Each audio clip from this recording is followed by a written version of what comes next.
Me pone que estoy compartiendo pantalla, o sea que en teoría va bien. Sí, sí. Vale.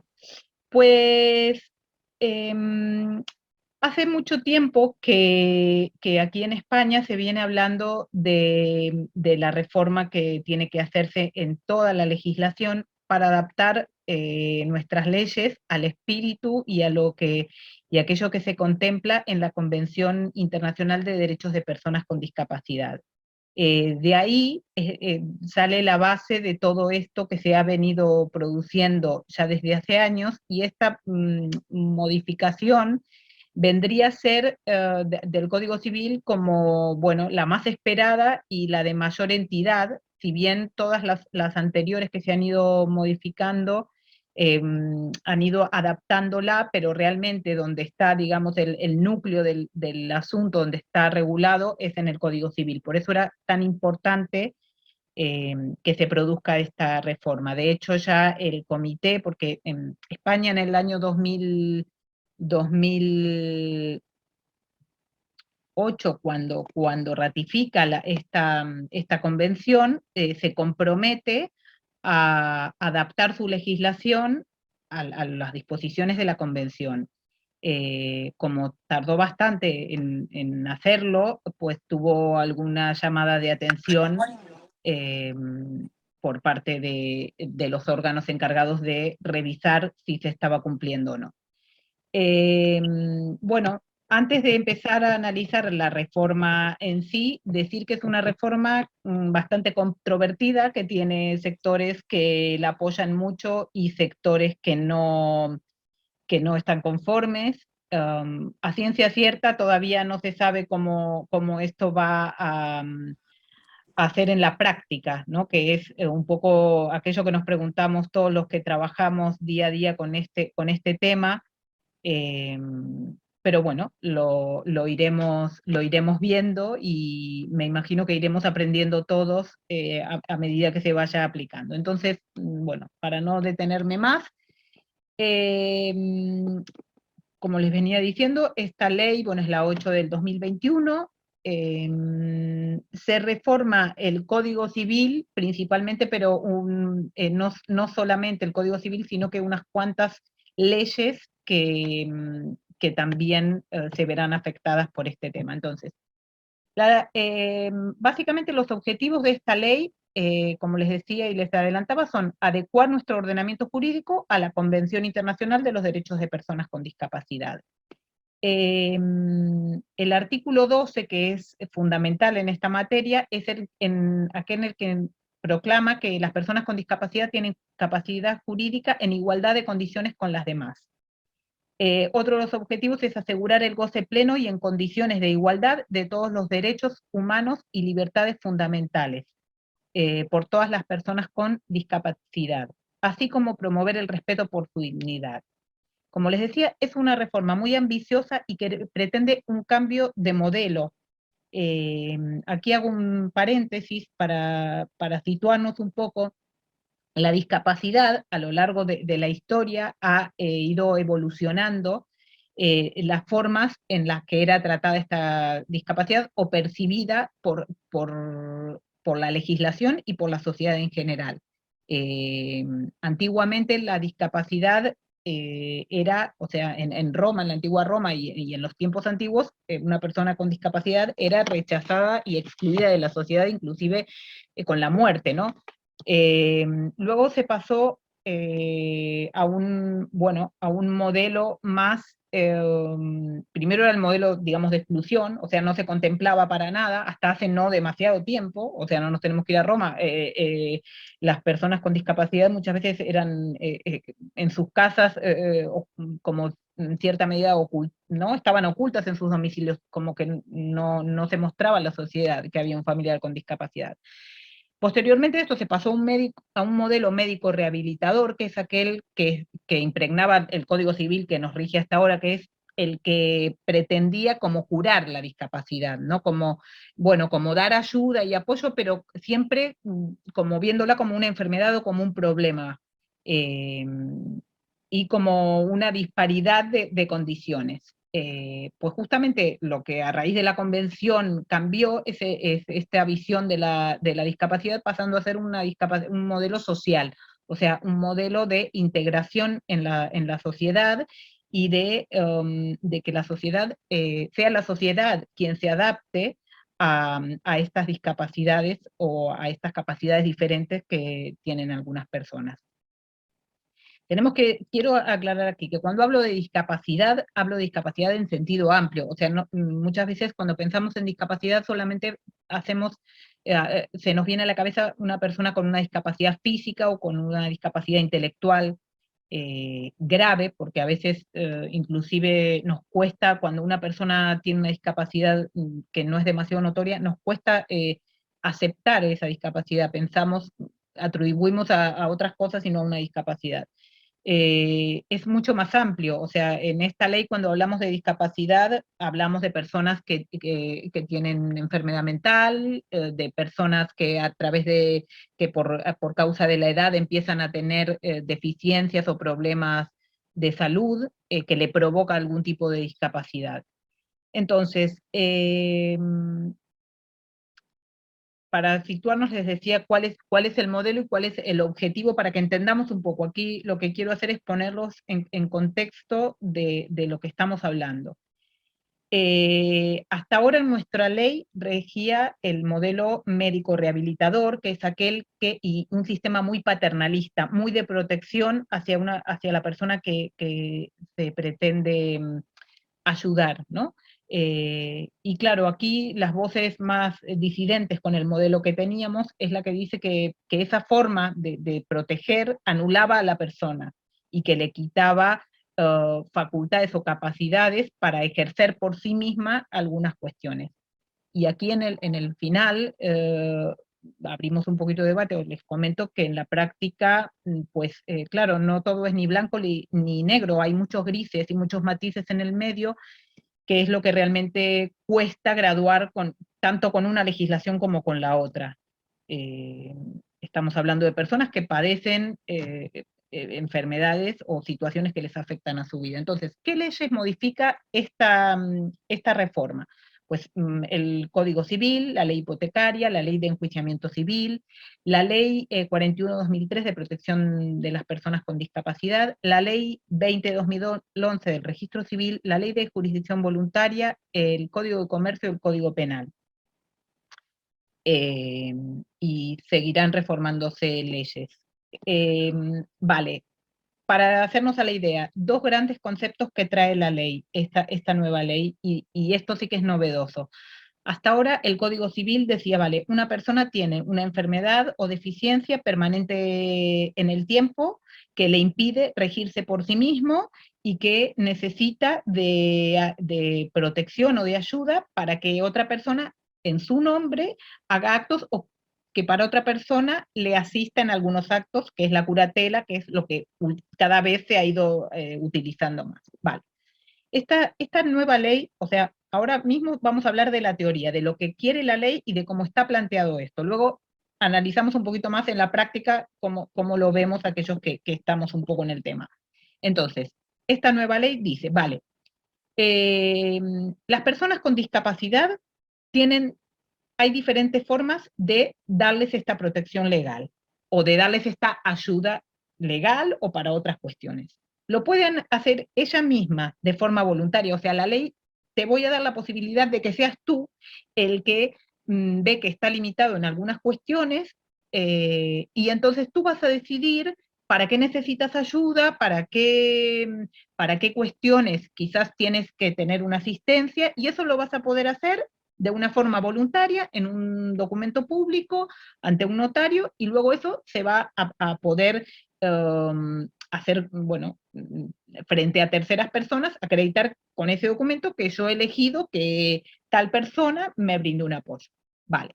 Entonces, el sistema que la ley quiere hacer prevaler es decir, vale, lo que aquí, la primera opción es que cada uno voluntariamente diga qué apoyos quiere tener.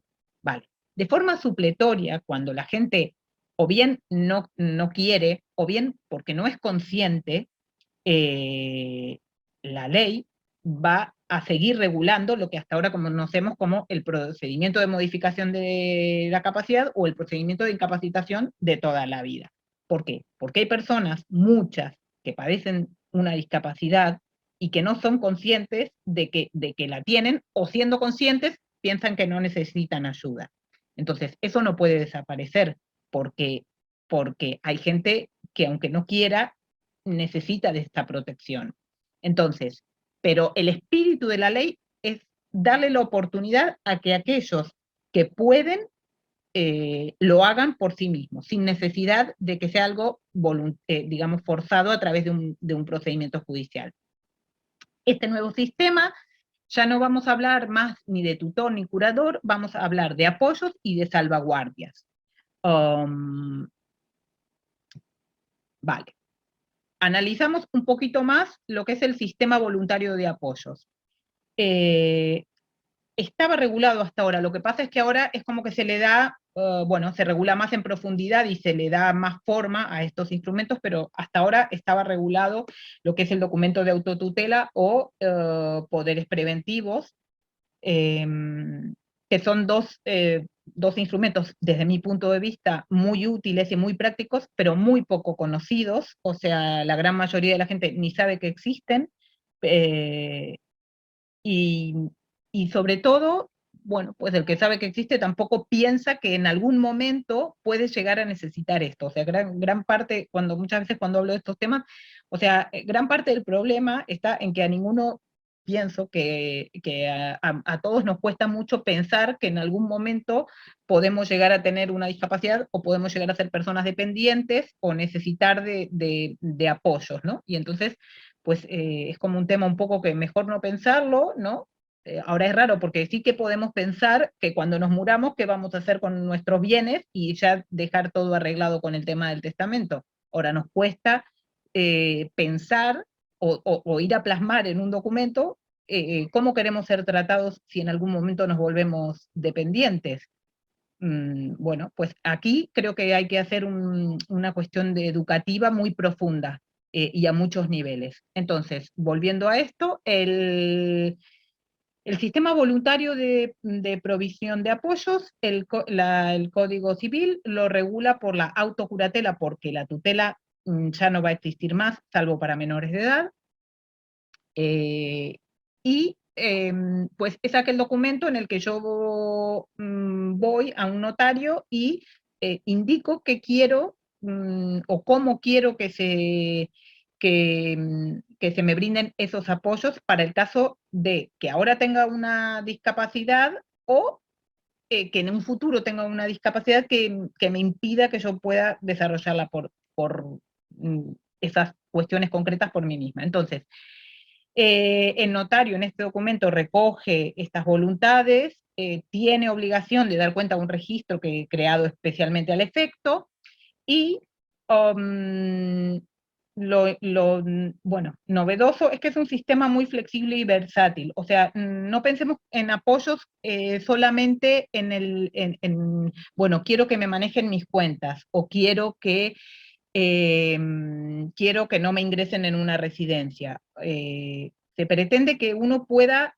eh, regular o dejar su voluntad sobre muchas cuestiones más concretas de la vida cotidiana. Y para las necesidades propias de cada uno, que es un poco lo que viene pasando ahora con las sentencias de modificación de la capacidad, que la idea es que se vayan adaptando a las necesidades de cada persona, no lo que ocurría anteriormente, que vale, tú estás muy mal, te nombro un tutor que va a actuar por ti y va a hacer todo, y tú ya no puedes decidir para nada. O bueno, estás mal, pero no tanto, un curador que es, bueno, solo para algunas cuestiones determinadas. O sea, esta dicotomía la ley pretende que desaparezca.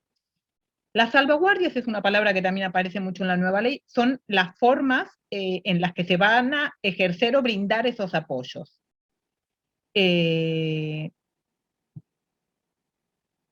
Salimos del tema voluntario. Bueno, el mandato preventivo es lo mismo, nada más que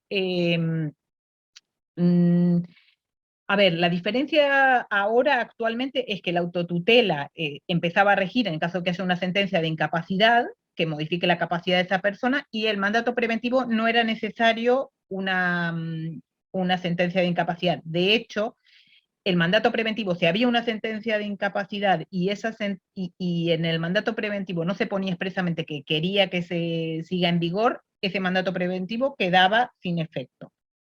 Eh, bueno, actualmente esto tengo que decir que es una cuestión que a mí me genera dudas cómo va a ocurrir, si el tema de la autocuratela solamente va a entrar en vigor o no en caso de que haya una sentencia, porque si estamos hablando de un sistema voluntario, bueno, ya os digo que hay cuestiones que a mí todavía se me escapan un poco también. En cuanto al sistema judicial, como os adelantaba un poquito, o sea, el tema voluntario, perfecto. Está muy bien que se regule y está muy bien que esta ley sirva como una guía para que todos los operadores jurídicos, inclusive los notarios, los abogados, los trabajadores sociales, los psicólogos, los médicos, o sea, todo aquel que trabaja con una persona susceptible de necesitar estos apoyos, esté informado y le pueda brindar esa información a la persona para que sepa, oye, mira que tú puedes hacer esto y ya empezar a decidir según qué cosas. Vale. Pero hay muchas otras cuestiones bueno, que no son así. O sea, que la persona no está por la labor de que le ayuden. Al contrario, rechaza todo el tipo de ayuda que se le dé. Estamos hablando de casos de gente que, bueno, se me viene mucho a la cabeza el tema de la enfermedad mental cuando la persona no es consciente de la enfermedad, de aquellas enfermedades mentales de larga evolución donde la persona no quiere asumir la enfermedad, no toma la medicación, no toma el tratamiento, vale. Entonces, claro, aquí esta persona probablemente va a necesitar unos apoyos, no los va a establecer ella de forma voluntaria, entonces se sigue contemplando el procedimiento de modificación de la capacidad, que ahora no se va a llamar así. ¿Y esto por qué?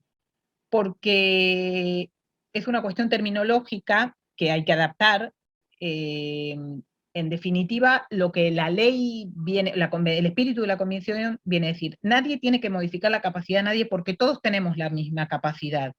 Yo por padecer una enfermedad que sea que me imposibilite hacer según qué cosa, no pierdo capacidad. Lo que pierdo es autonomía para ejercer según qué acciones. Entonces necesito que alguien me ayude a ejercer esas acciones. Bueno, este es un poco el sistema, es supletorio al voluntario y básicamente la tramitación no va a diferir desde mi punto de vista, hay que ver cómo empieza a rodarse todo, pero de lo que es un procedimiento de modificación de la capacidad hoy por hoy. Es verdad que la ley pretende dar lugar a otros, a que tengan voz, otros agentes que intervienen con la persona, que hasta ahora estaban como un poco, bueno, al margen o que no se les oía demasiado. Hasta ahora era reconocimiento judicial, audiencia de parientes y el forense, ¿no? Que es determinante. Pues ahora se habla de que se le va a dar más trascendencia o mm, mayor participación a aquellos profesionales que intervengan, bueno, a servicios sociales, que ahora en según qué casos tienen mucha injerencia, pero bueno, en otros no tanto, o médicos que los traten. Bueno, quiere abrir un poco para que esto no sea tan cerrado, pero en la práctica la verdad que vamos a ver cómo funciona. Lo que sí que es un cambio radical, bueno, radical, muy importante, que es diferente de lo de ahora, es que ahora de forma automática, o hasta hace no mucho de forma automática, cuando se incapacitaba o se modificaba la capacidad de una persona, algunos derechos, sobre todo cuando estábamos hablando de tutelas, se quedaban automáticamente como, bueno, sin que la persona los pueda ejercer, como por ejemplo eh, el tema de votar, el tema de otorgar testamento, el tema de, en algunas sentencias inclusive, perdón, ahora se me ha puesto, el carnet de conducir, se les quitaba la posibilidad de que las personas puedan conducir. Entonces, bueno, a ver, ahora, así como coletilla, como se venía poniendo, no se va a poder poner más.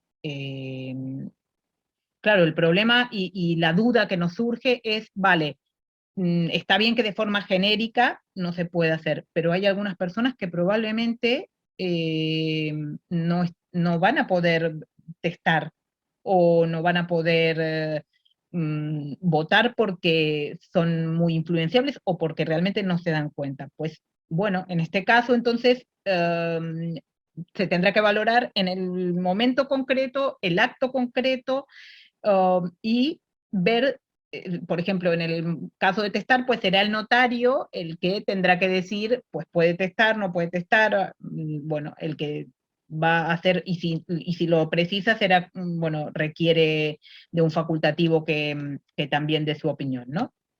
Pero bueno, lo que es importante es que la privación de derechos así de forma automática, esta ley la elimina por completo. Bueno, me adelanté un poquito.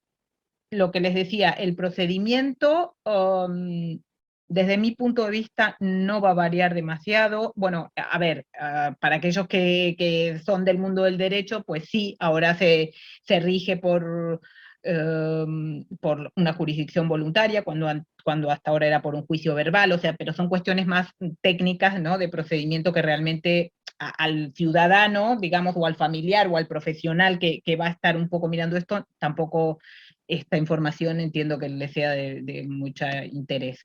Eh, lo que se pretende también es incorporar la figura de un facilitador, que es un profesional experto que le pueda, digamos, como explicar a la persona qué está pasando en ese procedimiento, por qué está en un juzgado, qué es lo que se quiere. eh, bueno, explicarle un poco, porque es verdad que a veces la gente llega ahí un poco como sin saber qué es lo que ocurre, ¿no? O hay gente que va a los reconocimientos y luego hay una sentencia y ni entiende que la han incapacitado ni sabe nada. Vale, es verdad que hoy por hoy hay muchas profesionales que hacen esta figura, digamos, de hecho están ejerciendo esta figura de facilitador. No con el título, bueno, aquí dice que en la ley dice que tiene que ser a su costa, pues entiendo que esto debería ser debería ser, no sé, un sistema como la asistencia gratuita de un abogado o algo, cosas que tienen que necesariamente cambiarse, porque si no, como que no tienen mucho que ver con lo que el espíritu que la ley nos está queriendo transmitir. Eh, es obligatorio que se recaben estos informes de los registros públicos, por ejemplo, de si la persona dio autotutela, si la persona dio poderes preventivos. Lo que ocurre es que hoy por hoy, si se hiciera bien, también esto es obligatorio. O sea que es algo que ya debería hacerse. Se nombra un defensor judicial, igual que en el sistema actual, y lo que les decía un poco es que se admiten más medios de prueba, informes de profesionales, social, sanitario, médico, bueno. eh, Aquí llegamos o sea, les he explicado un poquito lo que es el procedimiento. Ahora bien, ese procedimiento siempre concluye con una sentencia, una resolución que dice que la persona pues está inhabilitada o incapacitada o que se modifica parcial o totalmente su capacidad, y la sentencia debe decir para qué aspectos. Vale, pues ahora en teoría esto va a ser mucho más exhaustivo, o sea, va a tener que ser mucho más detallado si cabe. El tutor, la figura del tutor, o sea, el tutor es, para que aquellos que no lo saben, el tutor es aquel que representa, que actúa en nombre de, no necesita la persona a quien se tutela, o sea, no necesita intervenir para nada porque un tercero el tercero, persona física o jurídica, va a actuar en su nombre y va a firmar, siempre con los controles judiciales y con todo lo pertinente. Vale. Esta figura para las personas mayores de edad desaparece. Ahora va a estar un curador con funciones asistenciales y excepcionalmente con funciones representativas. O sea, cuando un curador tenga funciones representativas, va a actuar en nombre de. va a venir a ser una especie de tutor, pero con otro nombre, y solamente en aquellas funciones que la sentencia diga que le tiene que representar. Las asistenciales, pues tendrá que proveer los medios necesarios o adecuados para asistir a la persona que necesita ese apoyo. El defensor judicial sigue siendo quien lo representa en el procedimiento de provisión de apoyos y que actúa en situaciones puntuales. No sé si aquí les... Bueno, si no, perdón que ahora me fui. Voy a hacer aquí el inciso del tema del defensor judicial, porque no lo he desarrollado más. Decir una cosa, el defensor judicial es una figura que con esta modificación, tanto el defensor judicial como el guardador de hecho son figuras que cobran mayor relevancia. Eh, ¿Por qué? Porque se supone que si, lo que queremos es evitar, perdónenme la expresión, incapacitar a tanta gente como viene pasando hasta ahora, y esa persona va a necesitar apoyos, digamos, para su vida cotidiana, que se pueden ir estableciendo sin necesidad de que haya una resolución judicial, vale, se va a ir funcionando así. Ahora bien, hay situaciones concretas y puntuales en las que la persona necesita una asistencia más como más grande, no sé cómo decirles. A ver, quizás para la vida cotidiana no, pero si una persona, según con qué discapacidad, necesita, por ejemplo, vender un inmueble o hacer una operación ya de una trascendencia más importante, pues puede acudir al juzgado para que puntualmente se designe un defensor judicial para ese acto en concreto. ¿Esto qué quiere decir? Que la persona no va a estar incapacitada, o sea, no va a estar anulada como hasta ahora para un montón de cuestiones de su vida, pero sí que para algunas situaciones concretas puede pedir esa asistencia en el juzgado, que entonces será que se solicita la designación de un defensor judicial, que puede ser alguna persona de su confianza, una entidad tutelar, pues el guardador de hecho es otra figura que les quería decir, que también, que si bien existe y en la práctica se da bueno, muchísimo, es aquella persona que realmente convive y quien realmente, digamos, cuida, por así decir, a la persona o asiste a la persona. Pues se regula y se recoge un poco más esta figura.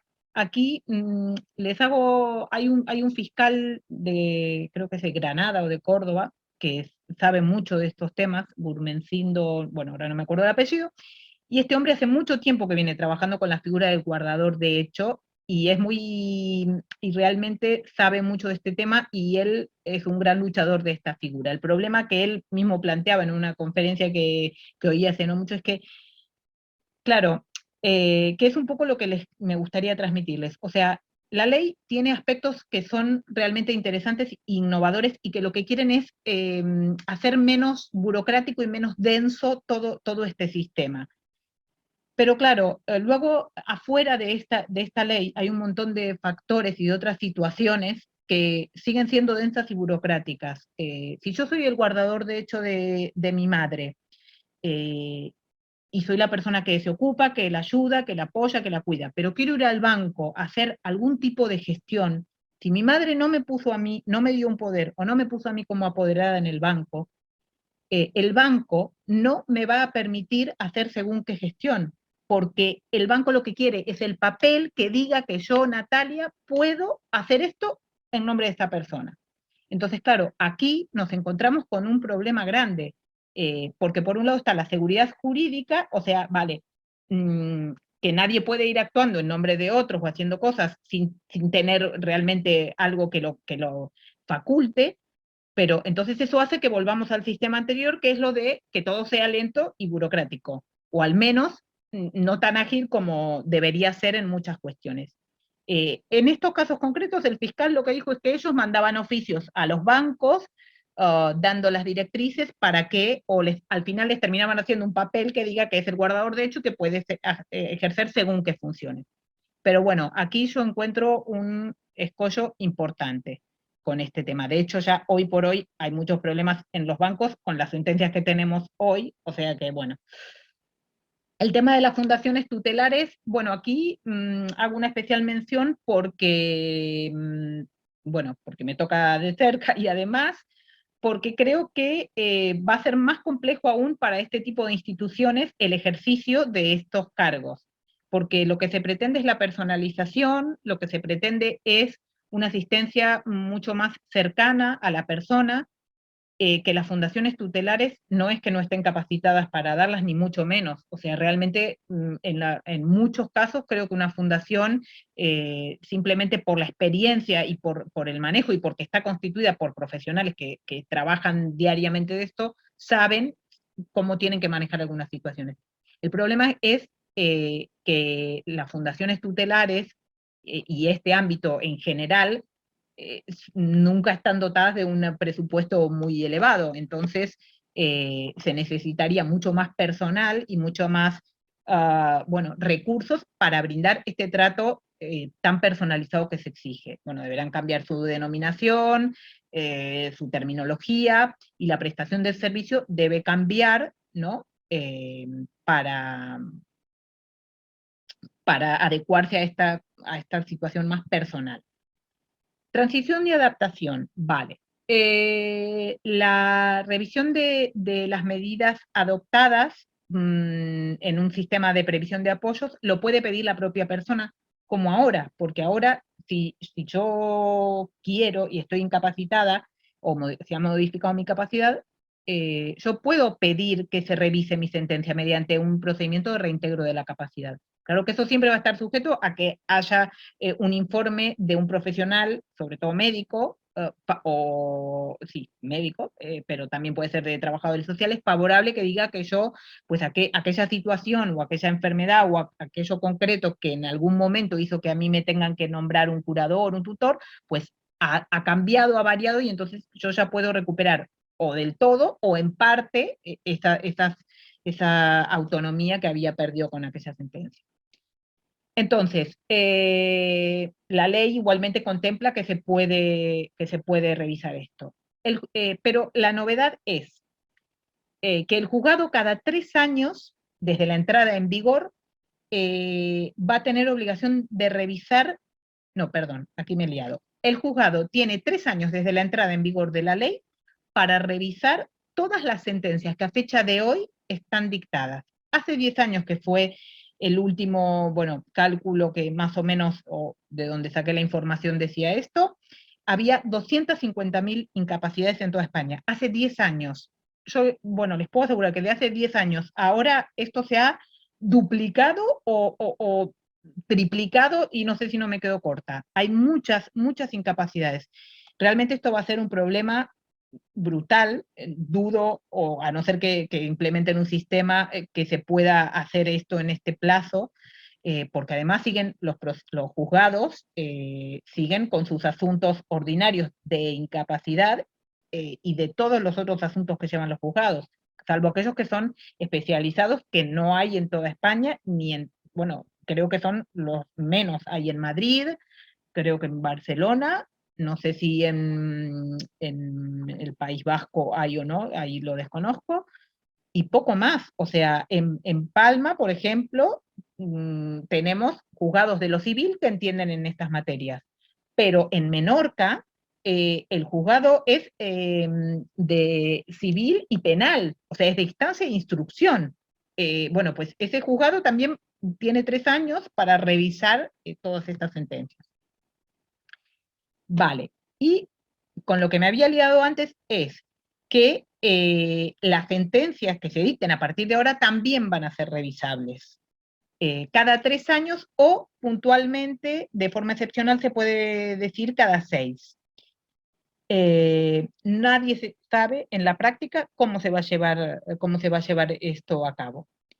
Eh, Todas las sentencias que contengan una privación automática de derechos, que era aquello que hablábamos antes, son contrarias a la ley, y por lo tanto entendemos o entiendo que eso tiene que hacer a partir del 3 de septiembre, como que no, como que eso no está dicho porque ya no se puede regular más de esta forma. Bueno, para los que no lo sepan, cuando a quien se designa tutor es al padre, a los progenitores de la persona, hablamos de patria potestad prorrogada o rehabilitada si es que llegó a cumplir la mayoría de edad y posteriormente se le incapacitó. Eh, entonces, este sistema también, bueno, estas dos figuras desaparecen, se regula ampliamente la guarda de hecho, y bueno, lo que les comentaba antes, que se amplía un poco el tema de las pruebas, pero no se sabe a ciencia cierta un poco, ay, perdón, cómo va a ser. Bueno, gracias por oírme.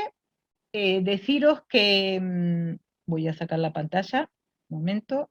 Eh, Deciros que a mí me genera muchísimas dudas esta reforma, que creo que va a ser francamente difícil que lo que está, que el espíritu de la ley llegue a, de la, no sé cómo explicarlo, a ver, que llegue realmente a aplicarse en la forma que está regulado a las personas que realmente lo necesitan. Hay que cambiar muchas cosas, empezando por esto que hago yo, que bueno, desde mi humilde lugarcito, intento educar a la gente y concienciar a la gente y hacer conocedora de estas cuestiones, de la importancia que tiene el poder utilizar estas herramientas que nos da la ley de poderes preventivos, de autotutela, que le perdamos el miedo a pensar en un futuro. Y bueno, en cuanto al ejercicio de estos apoyos, tengo muchas dudas. Creo que aquí hay un desafío muy grande para los jueces y para todos, para la fiscalía y para todos aquellos que tengan una gran implicación en este tema. Eh, y bueno, si tienen preguntas concretas, me las podéis hacer. Ahora creo que puedo abrir los micrófonos. Lo siento, pero está mi familia dando vueltas y bueno, si escuchan ruido detrás. Eh, mm, vale. No, ahí yo los estoy silenciando a todos. Permitir a los... Vale. Si queréis comentar algo, Magda, que te vi, no te pude saludar antes, gracias por estar. Y bueno, no sé, he intentado ser clara y trasladarles un poco cómo es la situación ahora. Realmente tengo muchas dudas y bueno, me imagino que todos, ¿no? Eh, y es esto lo que os quería contar. Hola Natalia, Hola, ¿me escuchas? sí, claro, ¿Qué tal? ¿Cómo estás? muy bien, Nada, bueno, enhorabuena por este webinar, me ha encantado gracias. y bueno, quería escucharte para compartir, bueno, por eso, para compartir que también tengo esta misma inquietud que tú. Totalmente de acuerdo en todo lo que has dicho, suscribo igualmente todo lo que nos has expuesto en el sentido de, sobre todo, de esa inquietud que nos genera a los que estamos en este mundo y tenemos que lidiar día a día con todo esto. Y que bueno, ya veremos a ver lo que tú has dicho, eso se irá un poco viendo sobre la marcha y a ver, y nada, que muchas gracias y me ha encantado escucharte. Bueno, no, muchas gracias a ti por apuntarte. Muchas cosas de las que decía, bueno, Magdalena es una compañera y amiga con la que, bueno, trabajamos en conjunto y ella, como yo, o sea, está del lado de las, bueno, dentro de lo que son las fundaciones tutelares y es verdad que a veces pienso que por ahí tenemos una visión un poquito como distorsionada Ahora. porque claro, nosotros nos llegan casos que son realmente complicados. Entonces, a veces es difícil desde nuestra perspectiva, cuando lo hacemos desde dentro de la fundación, pensar que una persona de forma voluntaria va a querer decidir o adaptar según qué cosa. Pero bueno, también tengo que decir que en muchas otras cuestiones esto se da, pero básicamente hay que educar a la gente y hay que concienciar, y es un tema que necesita muchísima difusión y mucha educación desde los profesionales que intervienen hasta la propia gente, Sí, sí. porque, bueno, es así. Efectivamente, es así. Esta ley es perfecta, es maravillosa para realmente aquella gente que efectivamente pues les va a dotar a sus familiares o a la persona que ellos consideren de apoyos voluntarios. El problema, creo yo, que nos vamos a encontrar será con esas personas que no quieran que se les provea de apoyos. Y en este caso, pues lo que has dicho, las sentencias deberán ser muy exhaustivas, deberán dotar y dar herramientas a la persona que les preste los apoyos, porque si no será muy difícil poner en práctica, ¿no? Ejercer ese apoyo en la práctica si la sentencia. Pero bueno, a día de hoy esto ya se está haciendo, es Sí, decir, esto sí, ya se viene haciendo.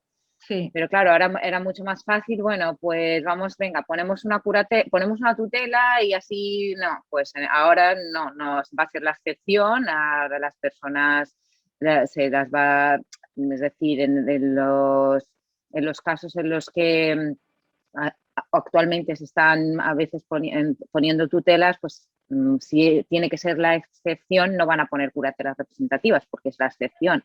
Van a poner curatelas y tendrán que especificar mucho en la sentencia, pues eso, sobre todo dotar de herramientas para poderlo llevar a cabo. Será difícil, pero bueno, ahí estaremos. Bueno, un reto más. Un reto más, sí, sí. Bueno, pues me despido, Bueno, muchas gracias y a nos vemos ti, Magda. pronto. Hasta luego. Adiós.